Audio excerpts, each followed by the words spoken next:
We've all been there. You're standing in a museum, staring at a painting, and all you can think is, I don't get it. To me, knowing the story behind an artwork is a huge part of knowing how to look at it.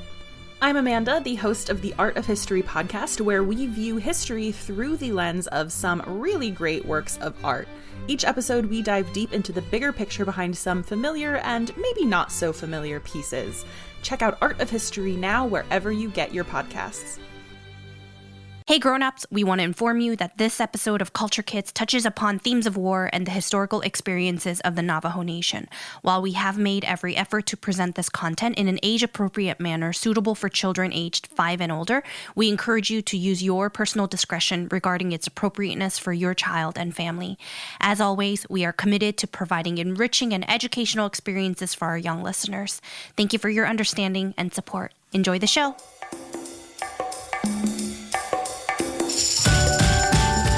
Hello, Culture Kids! Welcome to our show. We are a family podcast dedicated to empowering a generation of kind and empathetic creators and citizens of the world.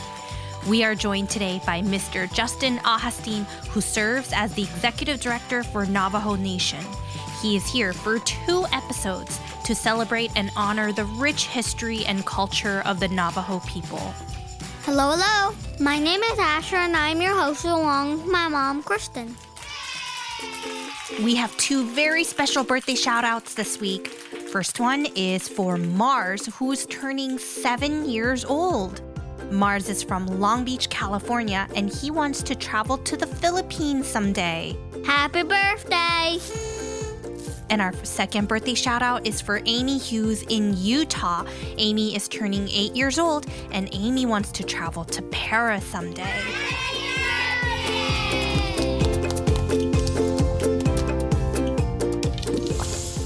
Well, let's hurry up and meet our guest, Mr. Justin Ahasteen from the Navajo Nation. Welcome to our show.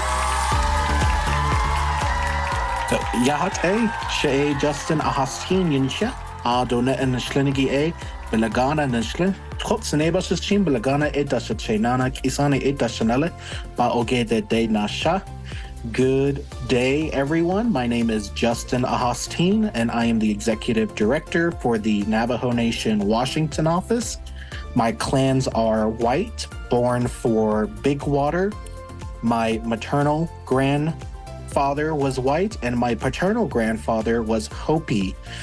Glad to be on the show, and I look forward to engaging with everyone. Wow, cool.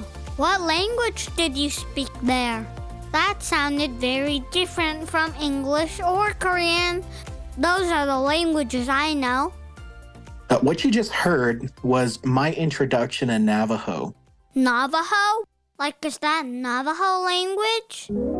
So Navajo language is actually very, very old. It's thousands of years old, but the dialect came from the northern Athabascans, which is a group of nomads that migrated from Asia over the land bridge and split into 2 different groups.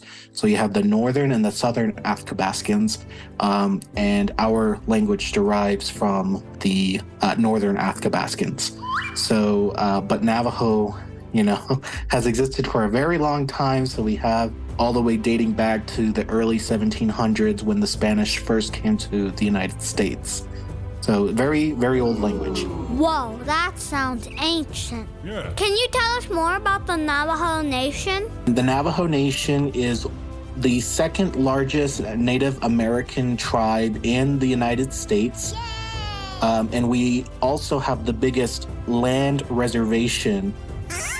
What is a land reservation? And what a reservation is just a homeland. So if you think about where you grew up, that's what we call home. So I work for the Navajo Nation government, which is located in Arizona, but we have an office in Washington, D.C., which serves as an embassy, much like other countries in the United States. Got it.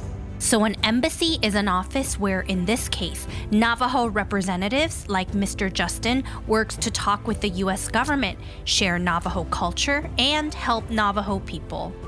They all have what you call an ambassador, which represents the people in the United States. For me, I am the ambassador for the Navajo Nation, and I represent the Navajo Nation in Washington, D.C. Cool, so you're like the leader. Fascinating. So where's the Navajo Nation? Is it in America? Sure. So the Navajo Nation is a large area that's located in the southwestern part of the United States. If you've ever been to the Four Corners region, that's the corners where Arizona, Colorado, Utah, and New Mexico meet.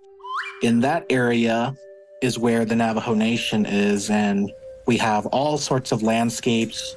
We have deserts, we have forest, and we also have grasslands.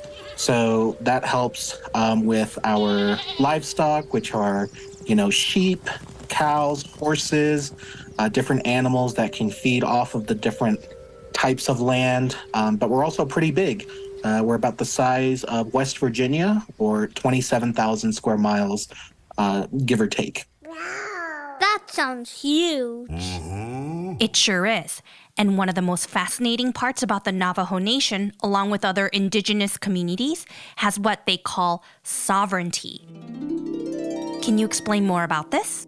Sure. So sovereignty is like being the boss of your own space. Yes. It means you have the power to make your own decisions about rules or laws within your area. For the Navajo Nation, being sovereign means that we can make rules for our people on how we live and take care of our land. This helps us to have a good relationship with people that live around us, but not necessarily within our lands, to make sure that we are respected and we respect them, and that we don't cause any conflicts with each other. Cool. So sovereignty, again, making sure that we respect both sides, both boundaries, and helping preserve our way of life. Thank you for explaining this. So Asher, you know how sometimes I will say, this is a rule in our family, but it may not be the case for someone else's family? Oh yeah, like how in our family, we only watch TV Friday, Saturday, and Sunday. But some families can watch other days. Exactly. Or in our house, we have to take off our shoes before we enter. Those are just some of the rules in our family, but there may be other families around us that may not have that rule. Yeah, but when I go to my friend Hunter's house, they don't have that rule. Yep. So sovereignty is kind of like that. Every culture, religion, and family is different, and we all may have different rules. The most important part is to show respect and kindness and try to understand how their family may do things differently. It's a wonderful way to make people feel valued, special, and respected. Yeah, so it's important to ask if you don't know the rules. Yep, and it's always okay to ask. But why is it important to have sovereignty? Or why are there different rules? That is a really good question, Asher. A long time ago, when the United States first formed, they were telling tribes where they can and cannot live. They were also telling them what they can and cannot do, like speak the native language. And that has caused a lot of concern because not a lot of people speak Navajo today, and not a lot of people speak their native language. So being able to use our sovereignty means that we can make rules to help preserve our culture and make sure that our language continues to thrive. Oh yeah, we learned in the Hawaii episode that language is very important to people's culture. When the language disappears, the culture disappears. No, absolutely. The Navajo language is really important because it carries exactly what you said, the culture and history of the Navajo people. It's how our elders have communicated with us. It's how our stories have been passed down. It's how our wisdom had been instilled in our younger generations. And the Navajo people themselves are very resilient. Yes, I think sovereignty is a wonderful way of finding ways to work together while honoring our differences.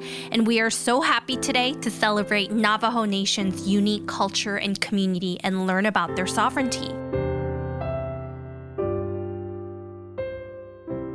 Can you tell us how the Navajo Nation was formed and where the people come from? Obviously a long time ago, even before the 1700s, the Navajo people lived in the southwestern part of the United States in what we call Denepikeya, which is Navajo land. And we had our own language, our own culture, our own traditions, and we lived in specific structures called hogans, but also being cliff-dwelling people, we also used to live inside the cliffs of different mountains. As time went on, more people from other places started to move into this new land where the Navajo lived. And this caused some problems because these new peoples wanted to keep the land for themselves and wanted the Navajo people to leave. So they gathered a lot of the Navajo people and they forced them to walk hundreds and hundreds of miles from their homeland to a place called Bosque Redondo in New Mexico. But the land they were forced to live on did not have the resources people needed to survive and also keep their cultural heritage. It was a long period of hardship for the Navajo people. But in 1868, the Navajo chiefs and the United States government signed a treaty which allowed the Navajo people to return to their homeland. And a treaty is like an agreement. Yes, exactly. I'm so glad they got to go home. Their history shows us how strong they are. Thanks, Asher. Since then, our people have grown to become the largest Native American tribe in the United States. Awesome! Today, we have over 400,000 Navajo people who live within the United States, and 200,000 live on the Navajo Reservation in Arizona, New Mexico, and Utah. Whoa, so many people. Our people continue to work to let people know that we exist. We continue to make beautiful art like rugs.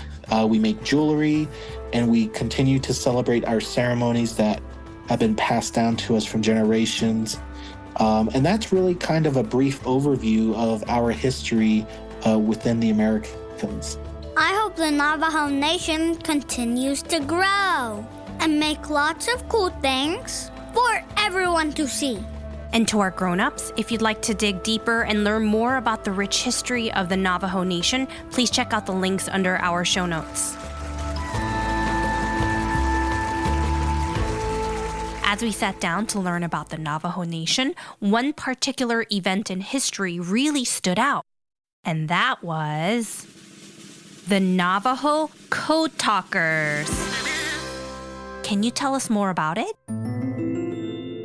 Sure. So the Navajo Code Talkers were very, very important during World War II. They were a group of Navajo soldiers or Marines who would use our language to develop a code to make sure that the enemy couldn't understand what was being said so that we could carry out secret missions so that they wouldn't know what the United States was doing. And that's how we won World War II. Ooh, communicating in a secret language. Tricky, tricky. Yeah, I guess so. Can you give us an example? Our language is based off of description.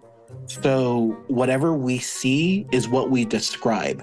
So going back to World War II, to describe a tank, we compare that to what we know in our area, which is a turtle or a tortoise. So we would call tanks "Che'dala'i," which means a tortoise. So just different descriptions based off of what we know that's familiar to us and what it resembles. Yeah, Arden does that sometimes. And Arden is Asher's baby sister. The other day, she said the paper towel roll was a bamboo stick. So cute. Yeah, I think that's very similar to what the Navajo Code Talkers did. What we see is what we describe because, there are some words in Navajo that don't exist in our vocabulary. So we base it off of, again, what it looks like. So, for instance, I don't believe that there is a word for president, right? What we identify president is the organizational structure, and that word is just translated to leader, whoever leads a specific group of people. And for us, that's Natani, because we observed that everyone responds to this one leader rather than having specific terms that identify different labels. Got it. I think I can definitely understand this. So sometimes in languages, there may be a word that cannot be translated in the same way in another language. For example, there is a word in Korean that describes a person who shows a lot of cool skills and just gives off a really cool vibe. And that word is 멋있어. Oh, yeah. But I have no idea how that word is translated in English. So I just described the meaning of the word in other ways. It's a beautiful reminder that despite the diversity among cultures, we often share common experiences that unite us all. So, Mr. Ahasteen, we'd love to learn about the beliefs and cultural practices that are significant to the Navajo communities. Could you share them with us?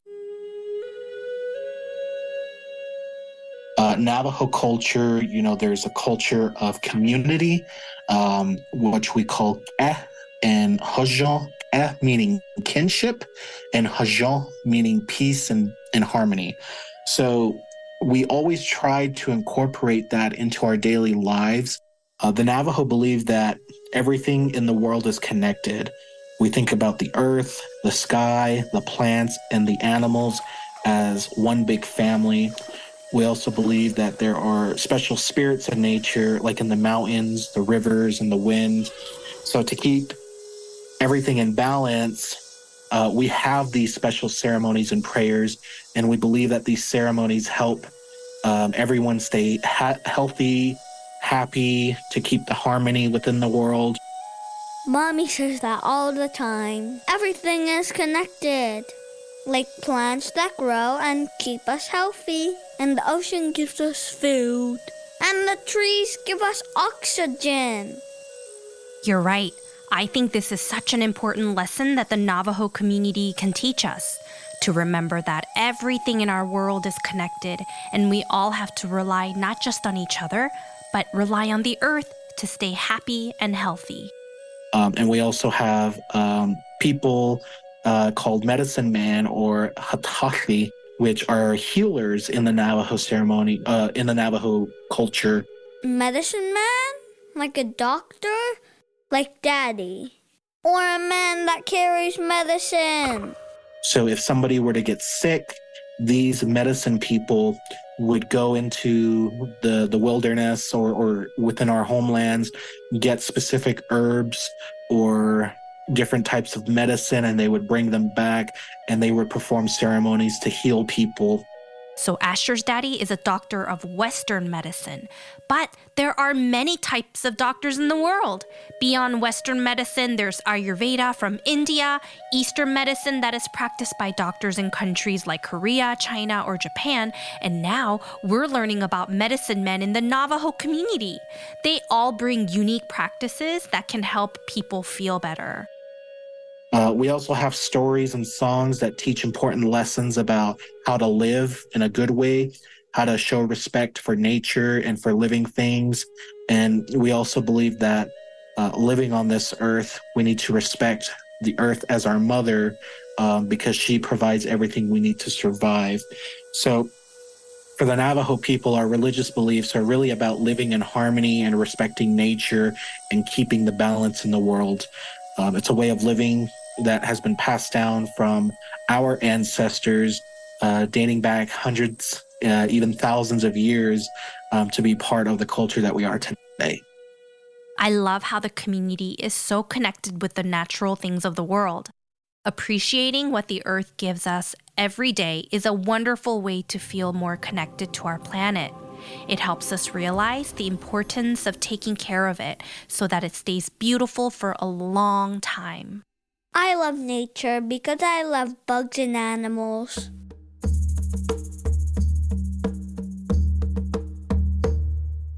Mr. Ahasteen, could you also share some important values Navajo families teach to their children?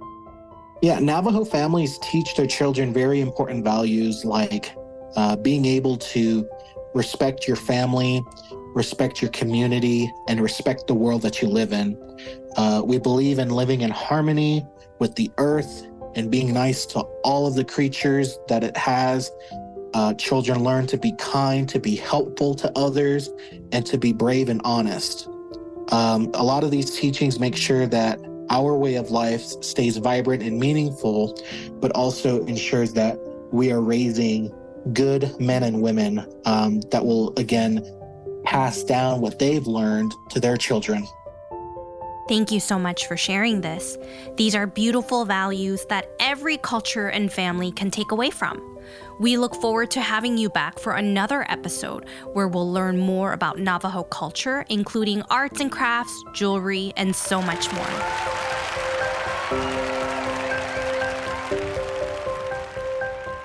Mr. Ahasteen, could you teach us some words in the Navajo language? Sure. I guess really being able to use it in a daily vocabulary. I think mom and dad are a good word to say. Mom in the Navajo language is Shema, which means my mom. She is me. Ma is your mother. Let's try that together. Shema. And then your dad is called Sheje'e. Again, that's Sheje'e. She, me, Je'e, father. My father, Sheje'e. Now let's try saying this together. Sheje'e. It kind of sounded like you were going up when you said it. Is that like Vietnamese or Mandarin? Or you have tones like music? Oh, and Hebrew. That's it. Yes, so we have different high tones and we have nasals and a high tone nasal. So it's a very complex, and it used to not be a written language for the longest time. The written language is actually very, very new. But, you know, the dialect, yes, in terms of those, it would be at a higher pitch. So Shema, the emphasis on the and then Sheje'e, emphasis on the So Shema for mom, and for dad, it's Sheje'e. Thank you for being here. I hope we can visit the reservation someday. Thank you. I really appreciate it. Aheha and Hogone. We look forward to learning more. See you again. Bye-bye. It was such a pleasure to have Mr. Ahasteen here, and we will have him back for another episode to learn more about the culture and unique traditions of the Navajo community. We'll be exploring more about their artwork, jewelry, arts and crafts, and much more. So don't forget to subscribe to our channel and check out the links in our show notes to discover more about the beautiful land and people of Navajo. And as always, remember that here at Culture Kids, you and your family are welcomed, accepted, and celebrated for exactly who you are. Joke time! Can I go first? Yes. What part of a turkey is musical? What part? The drumstick. Ah, yes, drumsticks. You use the drumsticks to play drums, so makes it musical. I get it. Okay, my turn. What do you call a dinosaur that crashed into a car? What? A Tyrannosaurus Rex. Get it? Tyrannosaurus Rex, like wrecks a car. But I get it. Well, thank you so much for joining us this week, and stay tuned as we have lots of more fun content coming up. We'll be learning about West African dance and drums with the African Cultural Center, and of course, Mr. Ahasteen from the Navajo Nation will be back to teach us more about their culture and traditions. As always, please take a second to leave us a 5-star review, and you can reach us at hello@culturekidsmedia.com for birthday shoutouts and more. If you're an educator, you can reach out to us to see how your students can involve with Culture Kids. Stay adventurous and see you next week. Bye-bye.